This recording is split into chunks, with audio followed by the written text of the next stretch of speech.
苦楚之战第6章，滇缅大逃难。第11集，浩恩离开宝山当晚，守卫宝山云南地方警备队官兵有人趁火打劫，在宝山放火抢劫后，想等着日军占领宝山，把打劫案件算在日军头上。国军大部队到宝山后，控制治安，飞虎队用炸弹、燃烧弹、机枪灭了怒江西岸企图强攻的日军。从巴莫发动机场接浩恩等人到宝山的南洋司机李伟强，因开车技术好，会修车，懂英文，暂被留用，派他从宝山把中央飞机制造厂幸存的员工送到昆明。浩恩从宝山撤到昆明，还是搭梁伟强开的福特卡车。从巴莫到宝山一路上，后到随和的梁伟强给浩恩留下印象极好。浩恩领教了他一流的山地开车技术，得知他还会修车，喜欢摆弄机械。浩恩得知梁伟强干完这趟去昆明的差事后，将面临失业命运，主动提出帮他在昆明找工作。就在浩恩坐梁伟强开的福特车同另外几部卡车离开宝山当晚，宝山城发生了比日军大轰炸和瘟疫大流行还令人痛心的事。守卫宝山的云南地方警备队官兵有人坚守自盗，趁火打劫。日军连续2天大轰炸，汇通桥被炸，谣言四起，说日军工兵即将架浮桥强攻宝山，宝山不日将沦陷。云南地方武装用抗战以来在东南几省用过的焦土抗战手段，纵火焚烧宝山，说让日军进城后没吃没喝，没地方睡觉，没物资补给，他们就在宝山放火3日，并趁月黑风高夜抢商号、抢钱庄、抢仓库、抢车辆、抢值钱物，打算抢劫后撤出城到山上，等着日军占领宝山，就把打劫案件算在日军头上。此外，撤到宝山的远征军溃军，有人因劳乏困顿，军纪尽失，成一盘散沙。散兵游勇，抢劫难民，强奸妇女。万幸的是，天助宝山，从重庆调驻昆明的国军第11集团军速从昆明调兵到宝山增援，急征一切可用运兵的交通工具，日夜兼程，赶赴宝山城外。汇通桥炸毁时，36师先头部队一个营抵达汇通桥东，即投入阻击日军的战斗。随后3个团相继赶到汇通桥东制高点，苦战3天3夜，歼灭在炮火中乘橡皮艇渡江的日军敢死队数百人。国军大部队赶到宝山后，迅速控制治安，惩治奸恶之辈。在福特卡车开出宝山东门，沿滇缅公路去昆明方向的路上，梁伟强告诉浩恩，他在医院听一位受伤国军军官说，昨天他们从松山下来，在开往汇通桥的路上看到穿中国远征军军服、形迹可疑的壮汉，是化了妆的日军56师团先锋队员。前天晚上，日军56师团便衣突击队在松山盘山公路马六塘村附近摸黑抢劫几辆西南运输署的卡车，有位从新加坡来的华侨司机被日军打伤后滚到悬崖壁草丛装死，得以躲过日军追杀。他搭上后面来的西南运输署的车逃到宝山。浩恩听完梁伟强的叙述，感到一阵后怕。前天夜里，如果他与张守仁、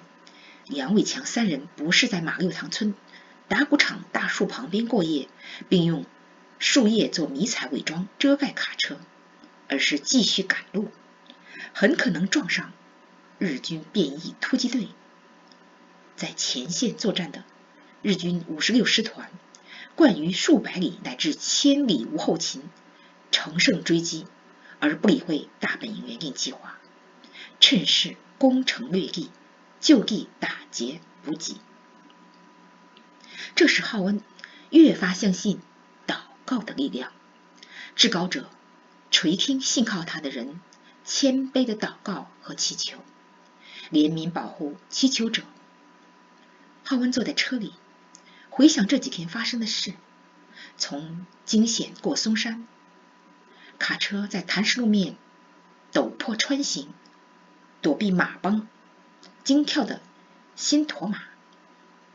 汽车上颠下补，使他五脏六腑好像要移位。好不容易险过汇通桥，抵达宝山，幸免日机投在宝山饭店门前的炸弹。在空袭中的宝山没有被炸死炸伤，没有染上鼠疫祸乱。浩恩知道，他能安然脱险是极大的福气，一路不住地祷告谢恩。离开宝山，经澜沧江上公路钢索吊桥、公过桥到永平。一路上，浩恩见滇缅公路反方向开过的一辆辆国军运兵车，倒吸一口凉气，心中有些后怕，不知汇东桥东国军能否守得住日军的进攻，把日军挡在怒江西岸，宝山就不会沦陷。宝山城里的医院有不少受伤等待治疗的人，约尔和几十位中央飞机制造厂被炸伤的员工还在医院里。浩恩为医院里受伤的军人、平民祈祷，不要落入日军之手。看着路上拖儿带女、愁容满面的难民，尤其是神色惊恐的年轻女子，浩恩想到4年前了断了向延保会求婚的念头，真是明智之举。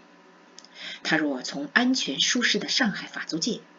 经历艰险来到云南嫁给他，不知是否幸免日军轰炸雷云和眼下滇西沦陷的灾难。滇缅公路从昆明到畹町960公里，沿途既无加油站，也无休息点。浩恩一行从宝山出发时，侥幸给卡车加满油。在瘟疫蔓延的宝山，既没有时间，也不敢就地补给食物，就匆匆上路，逃离疫区要紧。他们打算沿途找村落买吃的，因惊恐焦虑，大家胃口全无，走几个小时竟不感到饿。为了能让梁伟强打个盹休息一下，浩恩提出到急转弯少的坝子地段让他开车。浩恩以前没有开过卡车，只开过小汽车和吉普车，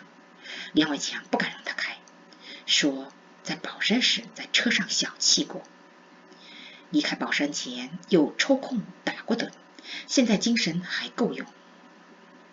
浩恩发现梁伟强做事尽心又谨慎，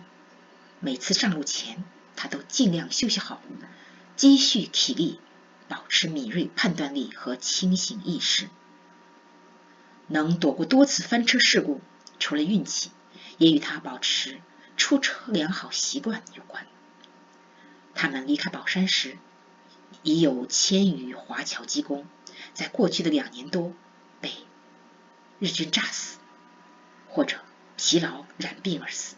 或者葬身滇缅公路悬崖峭壁。路上有几匹大摇大摆、一点也不怕人的驼马走在浩文他们车旁。浩文看着马，想着人，想着下一步怎么办。他打算先到中央飞机制造厂驻昆明办事处办妥遣散手续，然后去美军飞虎队看能不能搭便机去重庆。他与飞虎队很多飞行员、地勤、军医、随军牧师很熟悉，在雷雨时常与他们同去南坎教堂礼拜，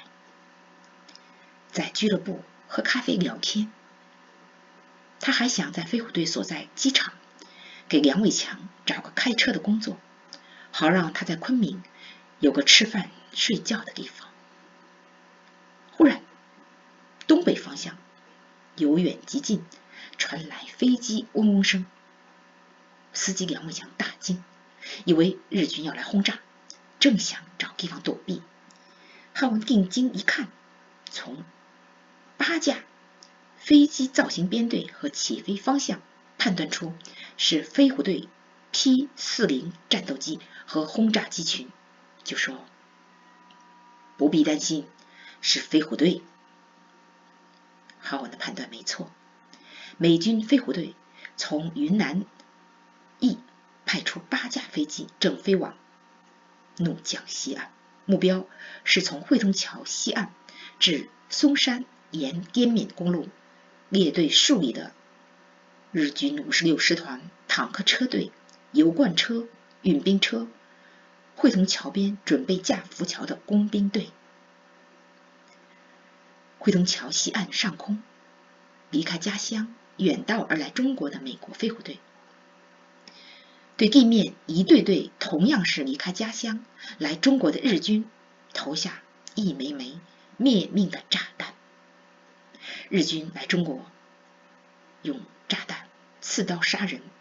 并强暴凌辱妇女的方式来扩展大东亚共荣圈。美军来华帮助中国人抗击日军，也为一雪日军偷袭珍珠港之耻。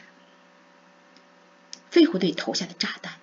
使日军战车油箱起火，日本军人变成火人，疼得满地打滚，哭叫声冲破云霄，有不少火人跳入怒江，一下子就不见了踪影。落在山腰上的飞虎队炸弹也没有白费，炸弹威力冲击山石，使大石头变成一颗颗锋利的小弹头，天女散花般洒在日军头上、脸上、身上，血花四溅，叫声一片。正在架桥的日军工兵在飞虎队炸弹中命丧怒江。连续数日，国军不断补充的大部队以汇通桥东岸高地优势，几度击退强渡怒江的日军橡皮艇。飞虎队轰炸机和战斗机用炸弹、燃烧弹、机枪灭了怒江西岸企图强攻的日军。地上国军，天上美军，天地上下攻击，彻底打消日军企图速战速决攻占怒江东岸的企图。日军56师团尝试过各种办法，包括用卡车和中国俘虏田江当桥强渡怒江，但投入怒江的车和人即刻被湍急的江水冲得无影无踪。日军想占领宝山，兵临昆明城下的梦想变成了快跨怒江对峙的现实。今天就到这里了，